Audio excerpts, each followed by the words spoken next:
Do you dream of writing a novel? When you feel the urgency to write a novel, you aren't making it up. When that urgency won't let go, there's a reason. Turn your readers into raving fans. Reveal the power of your voice and your story. Writing is an act of courage, and you have what it takes. How to Write a Novel That Sells by Lana McAra will take you across the finish line. Visit howtowriteanovelthatsells.net and take that powerful next step now.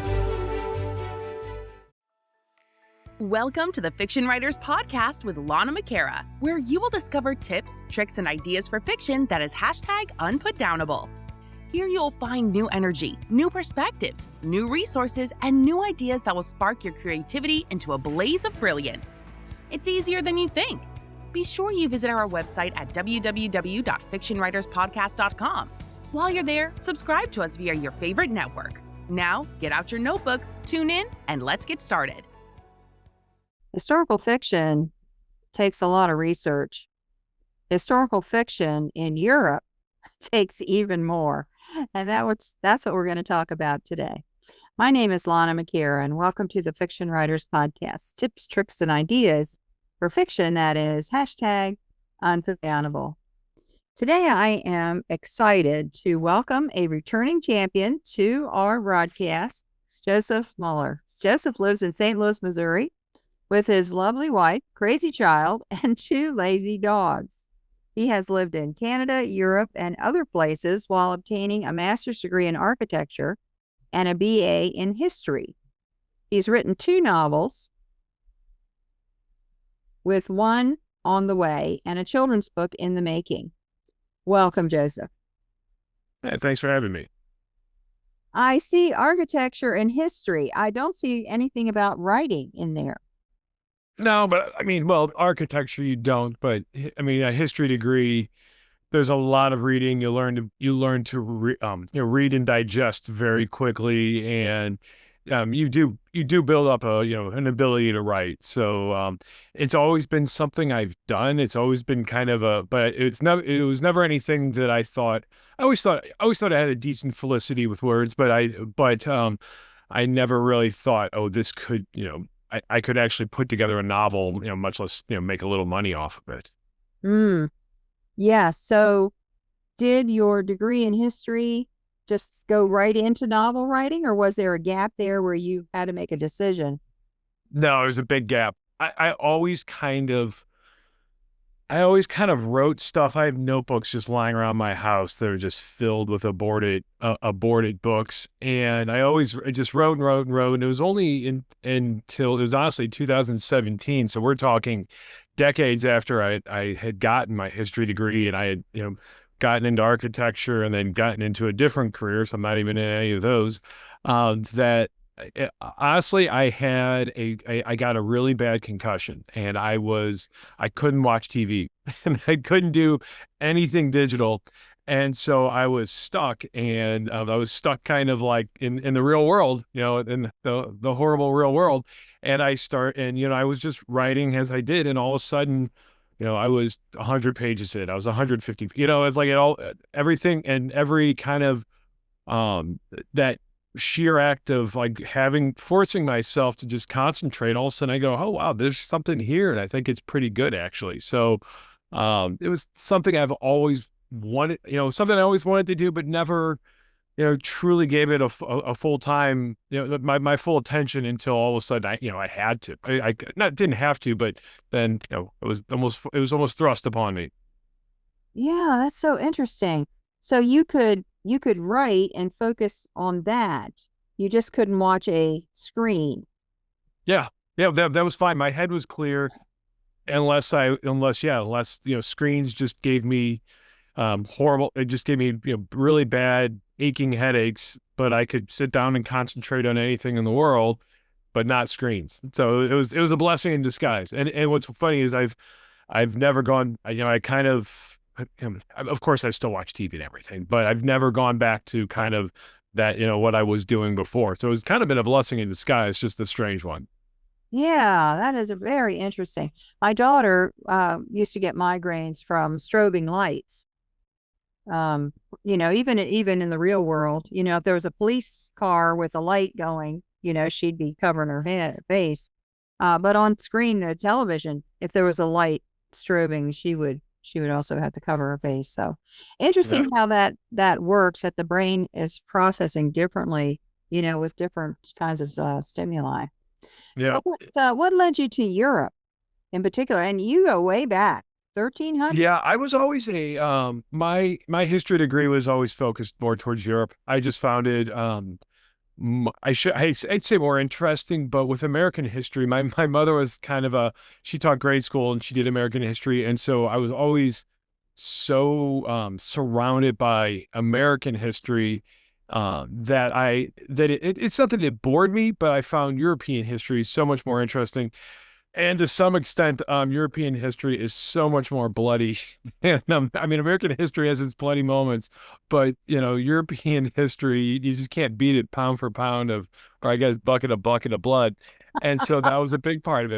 It was just it was endlessly fascinating. And the difference between Eastern Europe, Central Europe, Western Europe, Southern Europe, everything had. I just found it a little more interesting, and to some extent, when I started writing, it was just serendipitous that I found a couple of books. I was reading a couple of history books just back to back that just coincidentally happened to fall in line at the same time.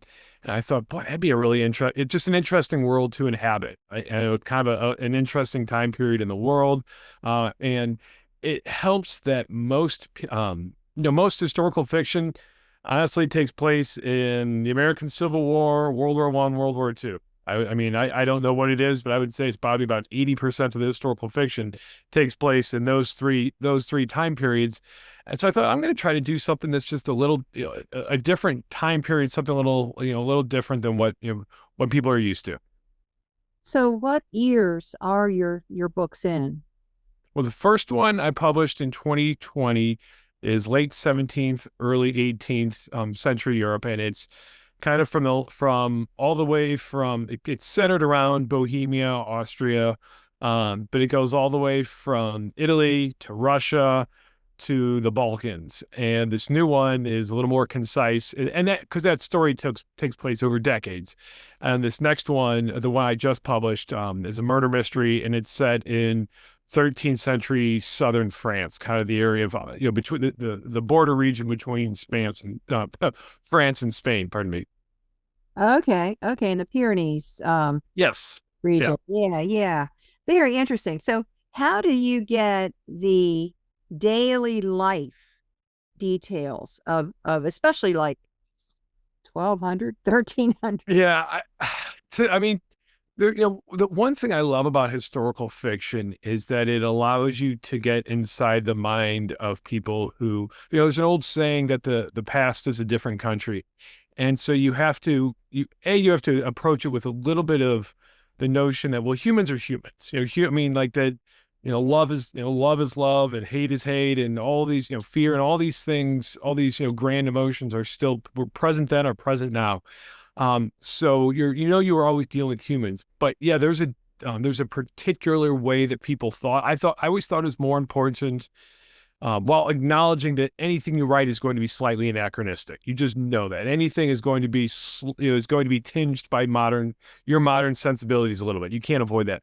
But I always thought it was more important to get the details right about the way people thought, the way their relationships were. I always thought that's more important.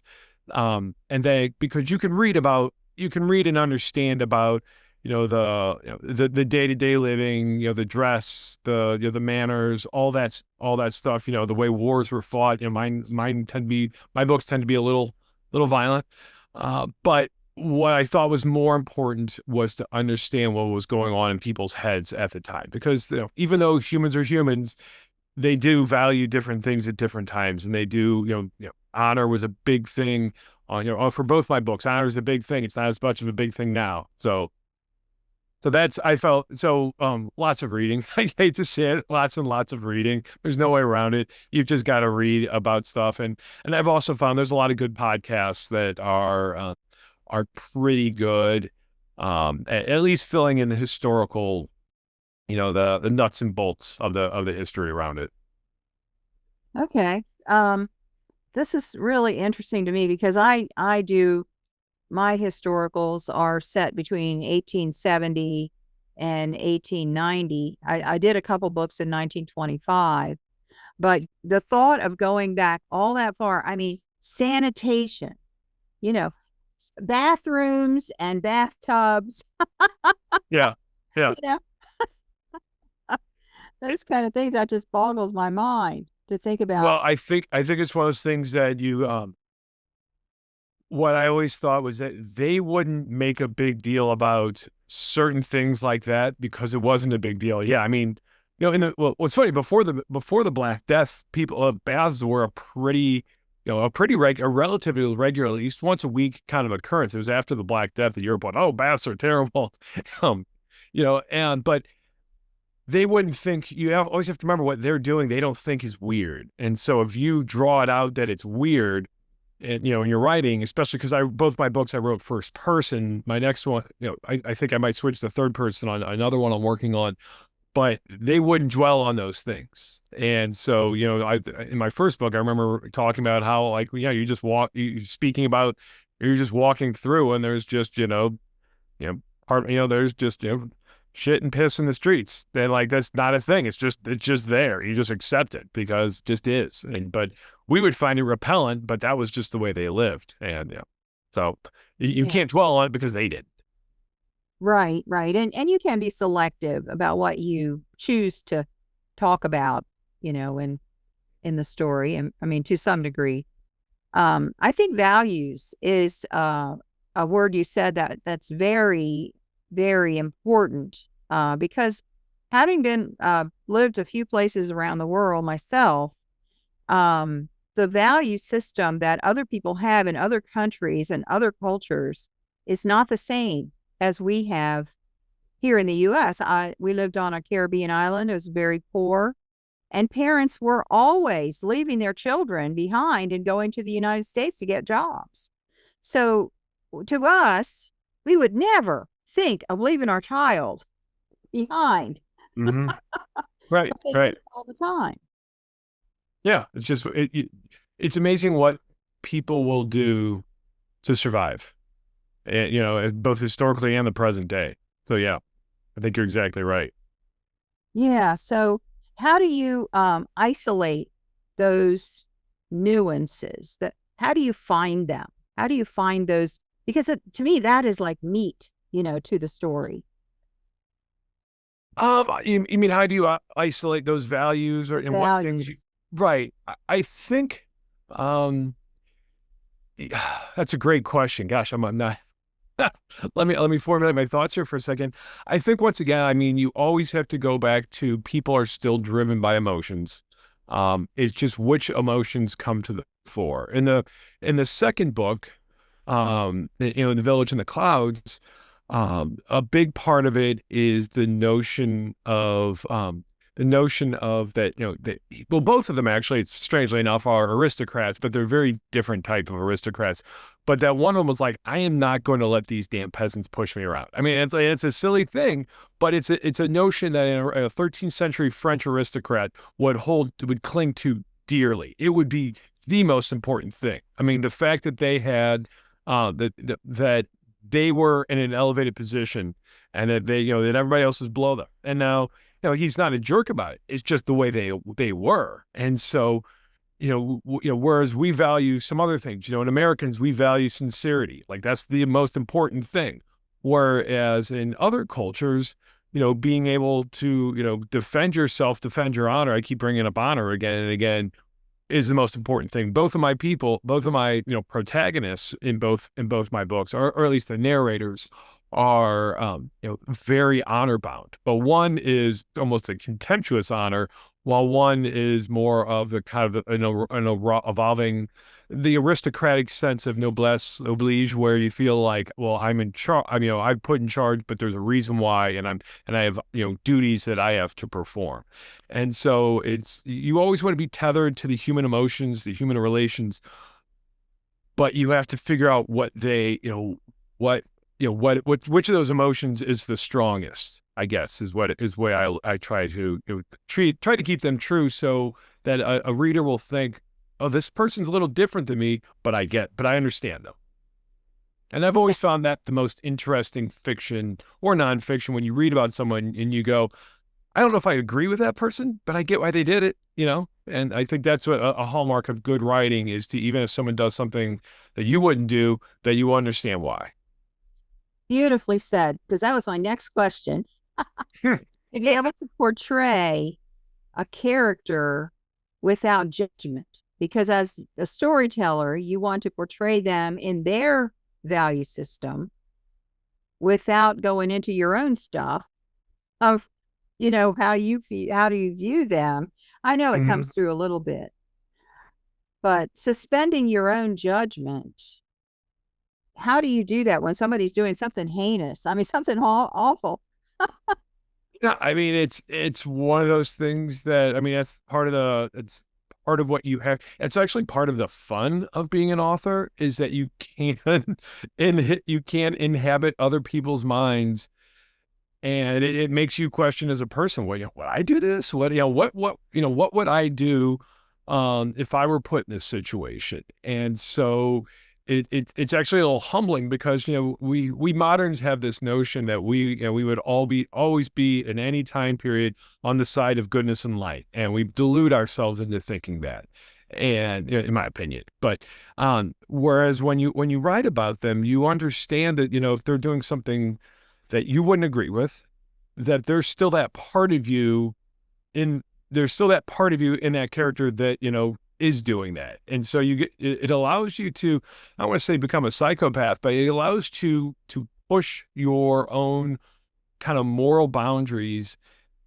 in a way that in a way that you obviously can't do in normal life. And maybe that's a little more philosophical than I've ever given myself credence for, but it seems, but yeah, it's, yeah, I don't know. I can't, I'll stop talking. People who write serial killers and, someone that does awful, awful things. One of the reasons I don't go deeper into the darkness is because it's hard for me to go into the mind of the people who would perpetrate those types of things, because you have to really go there. But that being said, some of the best books that have ever been written do go into the darkness, and they do explore the psychology of people that don't think like more regular, healthy people would do. Yes. And I don't think, and you don't have to go nearly as dark as serial killers or anything. The past was a very violent place, and it was, and both of my books, neither of them do I shy away from the violence, but I try to show it that it's just normal people, sometimes put in a situation that is not of their control, and that they don't necessarily even want to be a part of, but they're compelled to do it because of just the way things have worked out. And I think that's, it gives you a little sympathy for, if I were in this situation, like I said, if I were in this situation, how would I react? And I think it gives you, and so like I go to these very dark spaces, but it's not, I don't think it's depraved. I feel like I go into dark spaces where that's a very human place to be. We all have that dark side on us.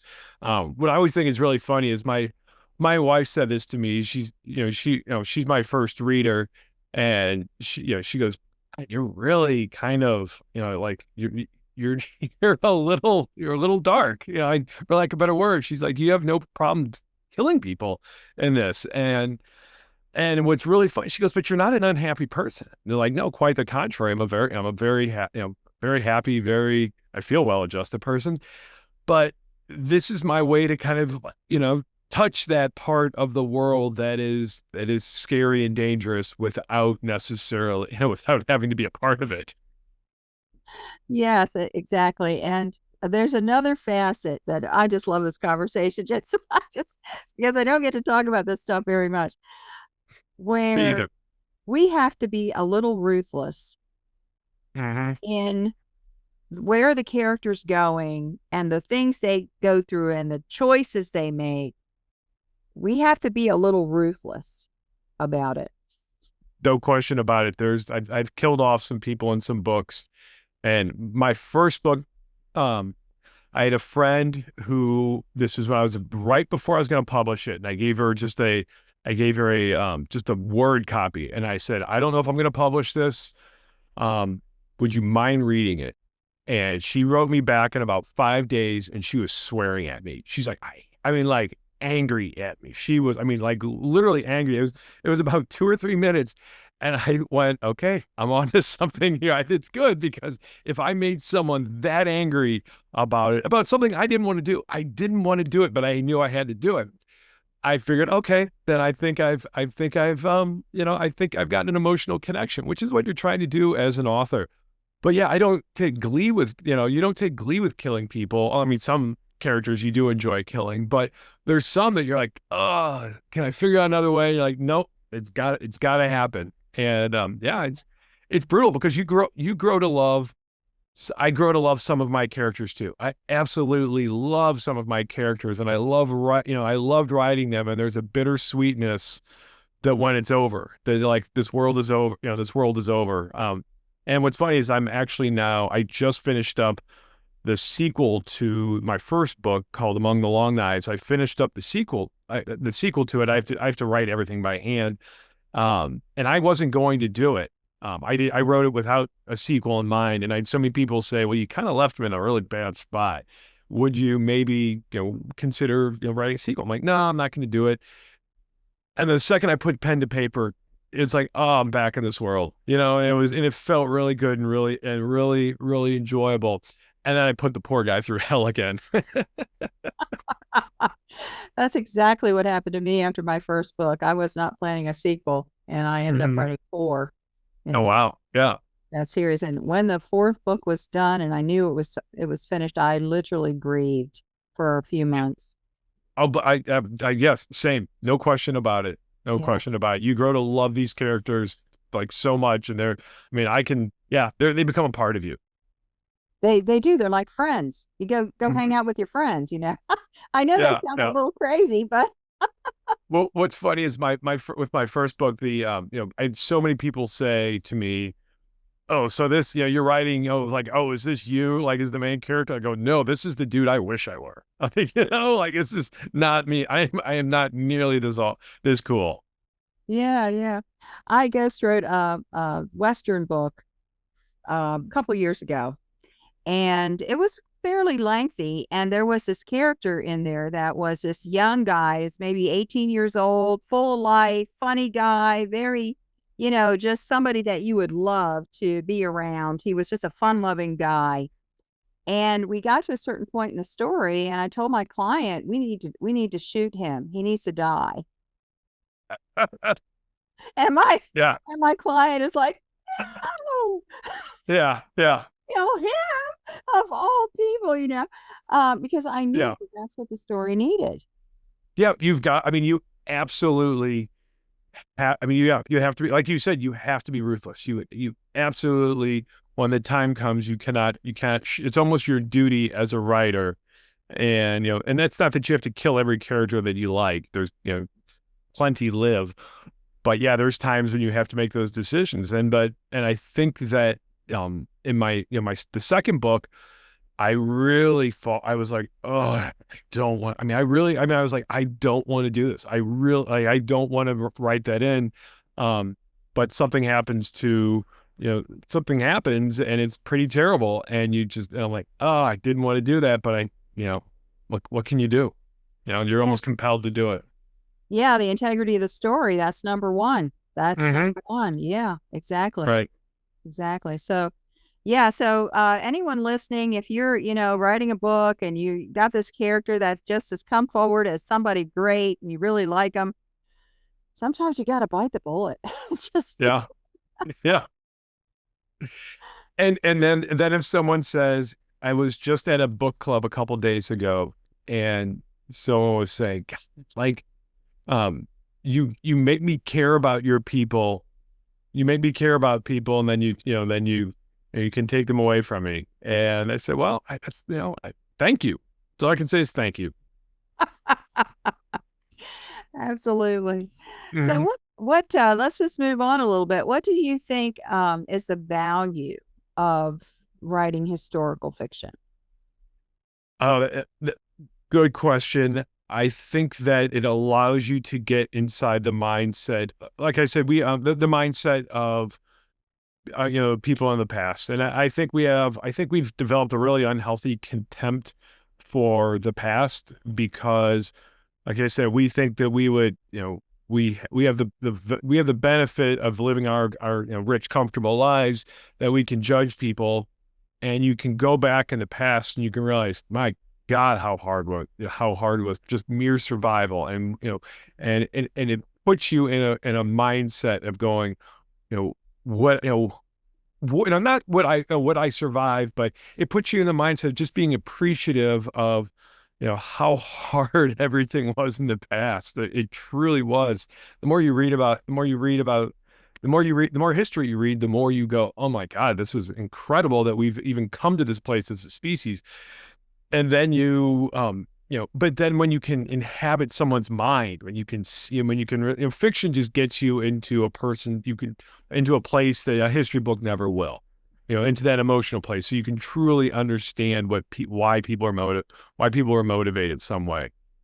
I'm reading right now, um, well, Shelby Foote's trilogy on the Civil War, which is about yay long. And what makes it so good is he really gives you an insight into, like, and I've read plenty of Civil War books, but he gives you a real insight. Now he's a history writer. It's a history, not historical fiction, but he really gets you into the mind of each person. Like, what motivated them? Why were they doing? Were they easygoing? Were they hot tempered? Were they this? Were they that? And that's what historical fiction gives you, is like that sense that humans did all this stuff, not figments of the past. Right, right, exactly. And an appreciation for the kinder, gentler society that we live in today. We do have violence today, but it's not in the house usually. I mean, there are some houses, but most of the time people are kinder to each other, and they wouldn't dream of, tying somebody to a pole and whipping them with a bullwhip, because it was Yeah, something. I mean, that's the kind of stuff that was happening even as far back as 100 years ago. That you're right. kind of stuff happened. My my first book was written kind of in the wake of, it takes place about 50 years after the 30 Years' War, where a third of the German population was killed basically either through starvation or just about outright murder. A third. I mean, and you think about that, you go, how did society survive? And so, yeah, we have violence, but we don't have a third of our population being murdered, very, very, very quick in a matter of 30 years. Yes, exactly, exactly. So let's talk about your books. Where did you get your idea to start? Where did that first idea come from? So the first book, Among the Long Knives, like I said, I was just happened to read two books in a row. One was called The Enemy at the Gates, and it's about the Habsburgs versus the Ottomans for control of the Balkans from about the 16th century until the late 19th century. Great book. And then I read a book about just a biography about Peter the Great, and big parts of it overlapped each other. And I just thought to myself, God, it'd be really cool. There's some things that happen in both those that really changed the world. I mean, we're world changing, and it was amazing. It was such an amazing world. I thought, boy, no one's heard of this. And I thought, God, what a great world to inhabit. Like, how cool would it be just to plug a character in there? And then once I started writing, it just spilled out of me. And so it was serendipity. And then the second book was, honestly, I was listening to a podcast, and a podcast called The History of the Crusades by a woman named Sharon Eastout. It's an amazing podcast. I wholeheartedly recommend it. And and she mentioned something in the podcast, just this weird little fact. And I thought, that's interesting. So you really never know for me at least, where an idea is going to be. I don't sit down and rack my brain and go, I could write about this, I could write about this, I could write about that. It's got to be something that is just an interest, it's something that just sparks my imagination that makes me want to dive into that. And then for the sequel at the beginning, the sequel to Among the Long Knives, the one I just completed, was that I realized that I couldn't write the same book. The first one is an epic. It takes place over about 30 years, honestly. And the next one, I don't want to spend another 30 years doing something. And so I very quickly had to realize that I had to find a different way to be interested in this. And very quickly, I came upon, a notion that, where the book ends up. And, but it was just a historical anomaly that just, occurred. And so there's no recipe for it. It's like, unfortunately, I'm at the whim of what catches my fancy. As we all are. Mm-hmm. Yeah. Yeah. If it doesn't excite you, it doesn't keep you going for the duration. You know what I learned? If I'm bored writing something, people will be bored writing it. And if I'm excited, most likely people will be excited too. Exactly. I remember writing the end of the second book. I remember writing the final 25, 30 pages, and I think a night. I mean, I was just like, and I'm not a fast writer. I'm very diligent, but I'm not fast. And it was like a fever pitch. I was just boom, like, I was like, I've got it. It was like 5 a.m. and I'd work it the next day, like 8. And I was like, nope, it's got to get out. Wow. Yeah. Yeah. Yeah. That momentum. I mean, it's magic. Mm-hmm. It is. Yeah. There's times where you feel like the muse has caught you, and I will stay up at night. I will eschew going out. My wife will be like, why don't you come to bed? It's, 1 a.m. I'm like, I can't do it. Yeah. Oh yeah. How well do I know? Mm-hmm. So what's next after book 2? Yeah, the second book is finished up. Like I said, it takes me about a year though to edit. To edit, I throw it in front of, I have a writing partner who he and I go back and forth and stuff. I have a friend who does some copy editing. I'm actually working on a children's book now, which is a little different. And it was based. I can't tell you what the concept is because it was one of those things. I have a 5-year-old son, and I was going, I was just looking at all his books, and I said, how come there's no book about, these things? And because my son loves those things. And I thought there's got to be something. There's got to be something. And so no, there's not. So I found a local artist who does just a beautiful stuff, and we started working together. So I have a kid's book, and then I already have the plan for something that will actually take place in my home. I already have my next book. I know what it's going to be. It's actually going to take place in my hometown of St. Louis, kind of your time period, a little, post-Civil War, because it's a really strange time in our country where it's trying to figure out what to do. I mean, if all these people are coming over from Europe, you have, a lot, free blacks, and you have all this, there's just a tumultuous time in the United States. And it was a very tumultuous time in St. Louis. And so I kind of have something that I'm, like an idea that I've been batting around for a while. And so I'm moving away from Europe into the foreign territory of my hometown. I can't wait to see what that's going to turn out to be. That's going to be amazing. Me too. And luckily, I know a lot of the history. I've walked a lot of the streets where it will take place, like kind of the older parts where it will take place. So I'm which, a lot of those buildings still exist. So you can kind of, immerse yourself in that. I can at least immerse myself in there too. Yeah. Yeah.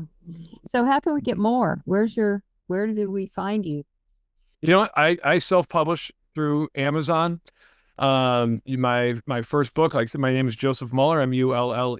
I don't have a website. I mainly do my marketing through kind of Facebook and Instagram.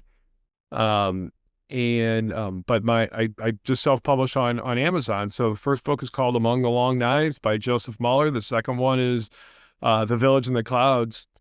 And so I've been very undiligent, and you would be mad at me for for not getting my Facebook page up to snuff, getting it where it needs to be. But that's where I do start to, I am going to start to do that. I mean, I do work a full-time job and have a 5-year-old son to keep me occupied as well as like enough hobbies to, fulfill about 12 people.